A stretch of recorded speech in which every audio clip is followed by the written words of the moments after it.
साल 1967 एक ऐसा साल जब यूएस में एक अजीब किस्म के एक्सपेरिमेंट की शुरुआत हुई, द बायोस्फीयर 2। एक ऐसा एक्सपेरिमेंट जिसने लोगों के मन में मून और मार्स को कॉलोनाइज करने की एक बीज को बो दिया, वो भी तब जब ह्यूमंस मून तक भी नहीं पहुंचे थे। इनका प्लान काफी सिंपल था। मून या मार्स पर फॉर्म होने वाली आर्टिफिशियल कॉलोनीज को पहले वो अर्थ पर बनाएंगे और फिर उसमें कुछ इंजीनियर्स, डॉक्टर्स और एनवायरमेंटलिस्ट को अपने पूरे 2 साल गुजारने होंगे ताकि उन्हें वहां पे आने वाली प्रॉब्लम्स के बारे में एक अंदाजा लग सके। इस एक्सपेरिमेंट में उन्होंने 6 रियल इकोसिस्टम को आर्टिफिशियली मैन मेड डोम्स के अंदर बिल्ड किया था, जैसे कि desert, rain forest, marshy area, savanna and in fact एक पूरा का पूरा ओशन तक उन्होंने बिल्ड किया था वहां पर जैसे ही एक्सपेरिमेंट शुरू हुआ, मेजॉरिटी मेंबर्स जो उसके अंदर थे उनका एक ही कहना था, this is their worst nightmare. वो इसके अंदर फिर कभी भी नहीं जाना चाहेंगे। अब फ्रेंड्स, इतना बड़ा एम और एक ग्रेट कॉज और 1600 करोड़ रुपीस के इन्वेस्टमेंट के बाद भी ये एक्सपेरिमेंट फेल हो गया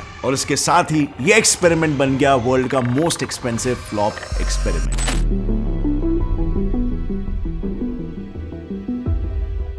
अब अगर बायोस्फीयर 2 एक बहुत ही बड़ा फ्लॉप था, तो व्हाट अबाउट बायोस्फीयर 1? वेल, अगर बायोस्फीयर को मैं 2 पार्ट्स में डिवाइड करूं, तो bio means living and sphere means कोई भी सरफेस या एटमॉस्फेयर। मतलब हमारे अर्थ को ही देख लो, हमारा अर्थ भी तो एक बायोस्फीयर है और इसी को ही साइंटिस्टों ने नाम दिया बायोस्फीयर 1 और इसी को फिर साइंटिस्टों ने 6 अलग अलग डोम्स में आर्टिफिशियली रेप्लिकेट करने की कोशिश की, जिसे उन्होंने नाम दिया बायोस्फीयर 2। अब ये सब आपको बताने के बाद let me ask you a question. इतना साइंटिफिकली एडवांस एक्सपेरिमेंट, वो भी उस समय में, क्या लगता है आपको किसने सोचा होगा? नासा? वेल नहीं। US government? वेल नहीं। ये पूरा का पूरा आइडिया था एक कल्ट का। एक्चुअली 1967 में एक एनवायरमेंटलिस्ट जॉन एलन ने कुछ वैज्ञानिक, डॉक्टर्स, इंजीनियर्स और एंटरप्रेन्योर्स के साथ एक कल्ट शुरू किया था जिसका नाम था the theatre of all possibilities. इस कल्ट का अल्टीमेट मकसद था मार्स पर सेल्फ सस्टेनिंग कॉलोनीज बनाने की ब्लूप्रिंट को तैयार करना, यानी कि पृथ्वी पर ही इसका एक वर्किंग मॉडल तैयार करना। अब ये स्टोरी आपको काफी साइफाई सी लग रही होगी इसके बारे में सुनकर, कैसे अमीर लोग आपस में एक संगठन बनाते हैं और न्यू वर्ल्ड ऑर्डर लाने की कोशिश करते हैं, या फिर उन्हें पहले ही आभास हो जाता है कि पृथ्वी खत्म होने वाली है और अपना इंतजाम वो किसी दूसरे ग्रह में कर देते हैं। सो आप समझ सकते हो यहां पर भी कुछ उसी दिशा में सोच जा रही थी। लेकिन इस प्रोजेक्ट का सबसे बड़ा प्रॉब्लम था पैसा। फुल फ्लेड्ज वर्किंग इकोसिस्टम को बनाने के लिए चाहिए था ढेर सारा पैसा और 1967 एक ऐसा वक्त था जब ह्यूमंस मून पे लैंड तक नहीं कर पाए थे, तो एक ऐसे कल्ट में कोई इन्वेस्ट क्यों ही करता। लेकिन फिर आया वो पल जिसने इंसानी सभ्यता को एक अलग ही लेवल पर पहुंचा दिया। 1969 में नील आर्मस्ट्रांग ने चांद पर अपना सबसे पहला कदम रखा और इसी के साथ लोगों का भरोसा बायोस्फीयर 2 में और भी ज्यादा बढ़ने लगा और उन्होंने इन्वेस्ट करने की सोच ली। आज नहीं तो कल ये कभी ना कभी वर्क तो करेगा ही और इससे जो टेक्नोलॉजी डिवाइस होगी उससे कहीं ना कहीं मुनाफा तो हम कमा ही लेंगे। यही सोच से इस एक्सपेरिमेंट को मिला अपना सबसे बड़ा इन्वेस्टर एडवर्ड बेस, एक अमेरिकन बिजनेसमैन, फाइनेंसर, फिलैंथ्रोपिस्ट और एनवायरमेंटलिस्ट। इनकी सोच ये थी कि अगर एक्सपेरिमेंट वर्क किया तो फ्यूचर में नासा के साथ एक बड़ी डील साइन करके वो अपना पूरा पैसा रिकवर कर लेंगे और अगर फेल भी हुआ तो इस पूरे एक्सपेरिमेंट को एक अम्यूजमेंट पार्क में कन्वर्ट कर दिया जाएगा, तो उसकी टिकटें बेचकर लॉस को रिकवर कर दिया जाएगा। मतलब उन्हें दोनों साइड से फायदा ही फायदा नजर आ रहा था। अब इसके पीछे के राज जानने से पहले मैं आपके लिए लेकर आया हूं एक ऐसा प्लेटफॉर्म जिससे अब हर कोई बनेगा अंबानी जब वो विजिट करेगा ambanibook.com। ये इंडिया का सबसे पहला legal certified license gaming and casino site है जहां पर 200 से भी ज्यादा लाइव कैसीनो गेम्स लाइक 3 पत्ती, रूलेट, अंदर बाहर poker, dragon tiger, lucky 7, cricket etcetera जैसे गेम्स अवेलेबल है। 4 सबसे हटके चीज जो अंबानी बुक को अलग बनाती है, 24 hour withdrawal, any time anywhere, मतलब जितनी बार आपका मन करे पैसे विड्रॉ कर सकते हो। 24/7 कस्टमर सपोर्ट है यहाँ पर, आपके कोई भी क्वेरीज हो तो, और यहाँ पर कोई रजिस्ट्रेशन या डॉक्यूमेंटेशन रिक्वायर्ड नहीं है और आपके विनिंग्स पर कोई भी टैक्स डिडक्शन नहीं होता है। मिनिमम डिपॉजिट अमाउंट यहाँ पर 100 रुपीज से शुरुआत होती है। पैसा कमाना हो तो अंबानी बुक ज्वाइन करना पड़ेगा ना बॉस। और इसीलिए बिना किसी नेक्स्ट थॉट के एडवर्ड ने एलन के उस प्लान में इन्वेस्ट कर दिया और एलन ने भी बिना किसी देरी के काम चालू करवा दिया। उन्होंने इस पूरे कंस्ट्रक्शन के दौरान खासकर 4 चीजों पर सबसे ज्यादा ध्यान दिया। एक ह्यूमन हैबिटेट एरिया जिसमें 8 लोगों के रहने और ऑर्गेनिक फार्मिंग का इंतजाम किया गया था। दूसरा था pyramid shape glass enclosed area जिसमें पृथ्वी के बायोस्फीयर के 6 डिफरेंट इकोसिस्टम्स रिक्रिएट किए गए थे। और तीसरा था अंडरग्राउंड टेक्नोस्फीयर एरिया जो इन दोनों एरियाज को इलेक्ट्रॉनिक सपोर्ट सप्लाई करवा पाता था। And last but not the least, इस पूरे ग्लास एंक्लोजर के इंटरनल और एक्सटर्नल प्रेशर के बीच बैलेंस बनाने के लिए उन्होंने 2 आर्टिफिशियल लंग्स बनाए थे, जिसमें बड़े बड़े डायफ्राम मेम्ब्रेन्स को ऊपर नीचे मूव करके बायोस्फीयर 2 के अंदर और बाहर एयर प्रेशर को इवनली बैलेंस किया जा सकता था। बस फिर क्या था, हो गई इस असल एक्सपेरिमेंट की शुरुआत। इस प्रोजेक्ट को टेस्ट करने के लिए 8 लोगों की टीम बनाई गई, जिसमें medical doctors, researchers, aerospace executives और इकोलॉजिस्ट जैसे लोग शामिल थे, जो अगले 2 साल के लिए इस बायोस्फीयर में फुल्ली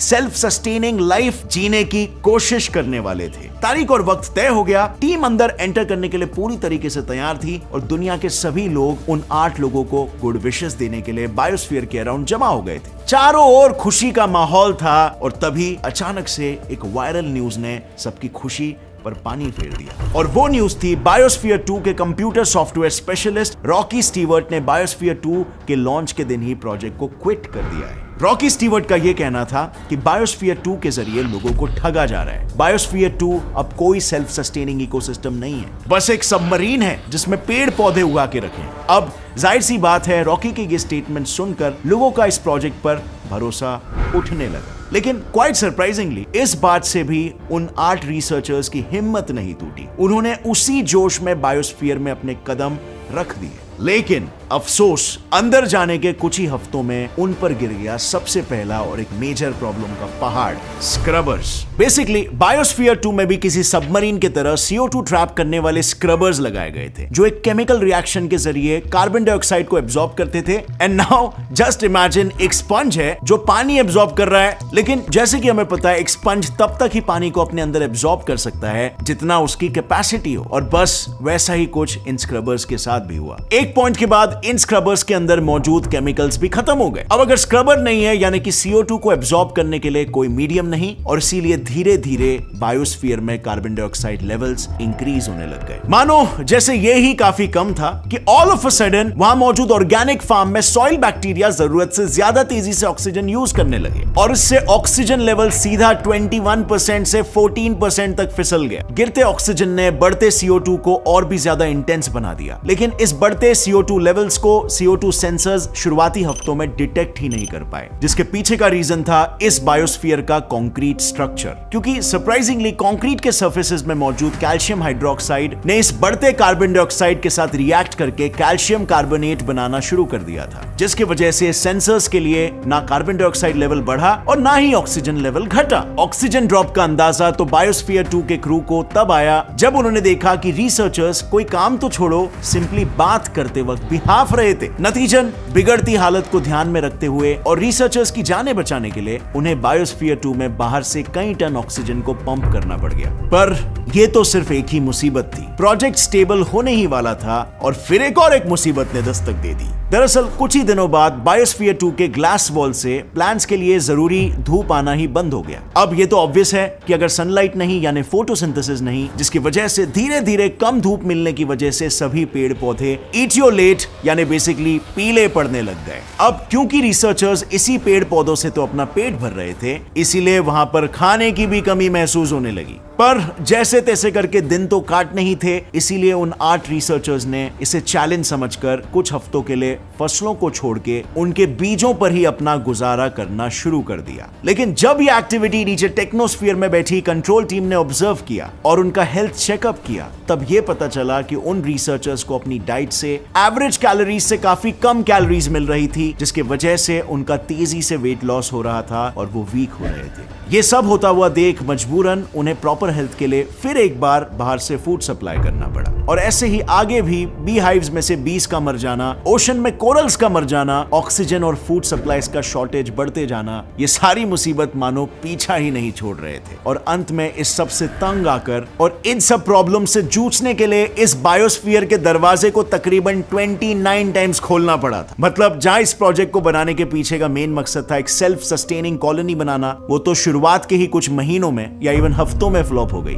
और इसीलिए फ्लॉप होने के बाद जैसे बिजनेसमैन इन्वेस्टर एडवर्ड ने शुरुआत में कहा था कि वो इसे एम्यूजमेंट पार्क में कन्वर्ट कर देगा, उसे वही करना पड़ गया। आज बायोस्फीयर 2 फैसिलिटी एक रिसर्च फैसिलिटी के तौर पर पूरी तरह यूनिवर्सिटी ऑफ एरिज़ोना के कंट्रोल में है। और जब यहां उन फेल्ड 2 साल के एक्सपेरिमेंट पर रिसर्च हो रहा था, तब यह बात सामने आई कि इस पूरे प्रोजेक्ट के फेल होने के पीछे टेक्नोलॉजी का तो हाथ था ही, पर उसके साथ ही उसमें रह रहे रिसर्चर्स की भी गलती थी। क्योंकि जब प्रोजेक्ट शुरू हुआ तब लगातार आती मुसीबतों से तंग आकर वो 8 रिसर्चर्स एक साथ काम करने के बजाय इवेंचुअली 4-4 के 2 ग्रुप्स में बढ़ गए थे। और जैसे कि मैंने पहले बताया, उन्हें प्रॉपर खाना तक नहीं मिल रहा था, जिसकी वजह से उनके दिमाग ने भी काम करना बंद कर दिया था सही तरीके से। और इसीलिए इन दोनों ग्रुप्स के बीच में लड़ाइयां होने लगी और वो हार्मनी ब्रेक हो चुकी थी। एक ग्रुप का ऐसा मानना हो गया था कि एक सर्वाइवल चैलेंज है और चाहे जो भी हो, हमें बाहर से किसी की मदद लेनी ही नहीं है। और दूसरे का मानना था कि यह महज एक साइंटिफिक एक्सपेरिमेंट है, जिसमें हम इस बार फेल भी हो गए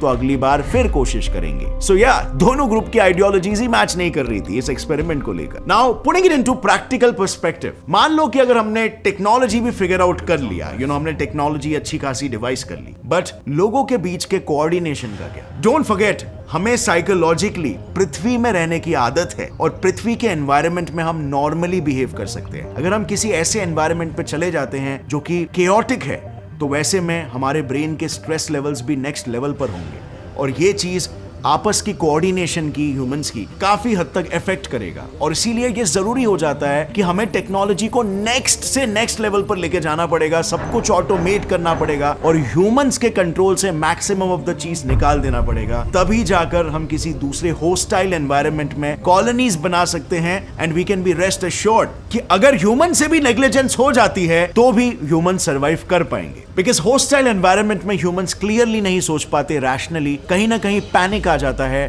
बिकॉज ऑफ फियर। और अब यहां पर यह भी सवाल आता है कि जो इस दुनिया के एलिट्स है, एलिट कंट्रीज, एलिट बिजनेसमैन, उनके पास बहुत पैसा है और वो डेफिनेटली चाहेंगे कि वो ऐसे किसी कॉलोनी को किसी दूसरे प्लैनेट पे बनाए। अब जो फर्स्ट कॉलोनी वहां पर सेटल होगी वो हमारे अर्थ से डेफिनेटली हेल्प और सप्लाईज तो मांगेगी, लेकिन आगे चलते डेफिनेटली अक्रॉस द प्लैनेट उस कॉलोनी का एक्सपेंशन होने लगेगा और उस कॉलोनी से कोलोनियलाइजेशन स्टार्ट ना हो जाए, इस बात का डर है। 1783 में क्या हुआ था? ब्रिटिश अमेरिकन कॉलोनीज खुद ही ब्रिटिशर्स से परेशान हो गए थे और अपने आप को एक इंडिपेंडेंट कंट्री डिक्लेयर कर दिया जिसका नाम था अमेरिका। यहां पर ब्रिटिशर्स की गलती क्या थी? उन्होंने अपने ही लोगों को हद से ज्यादा कंट्रोल करने की कोशिश की, जिससे अमेरिकन्स अब उनसे चिढ़ने लगे थे और उन्होंने बोला we will create our own separate country. What if आगे जाके मार्शियन कॉलोनीज भी इवेंचुअली हमारे कंट्रोलिंग बिहेवियर से तंग आकर हमारे प्लैनेट से कनेक्शन ही तोड़ दे once they are comfortable over there? तो फिर सोचने वाली बात यह है कि कभी ऐसा हुआ तो वो एक अलग ही सिविलाइजेशन बन जाएगा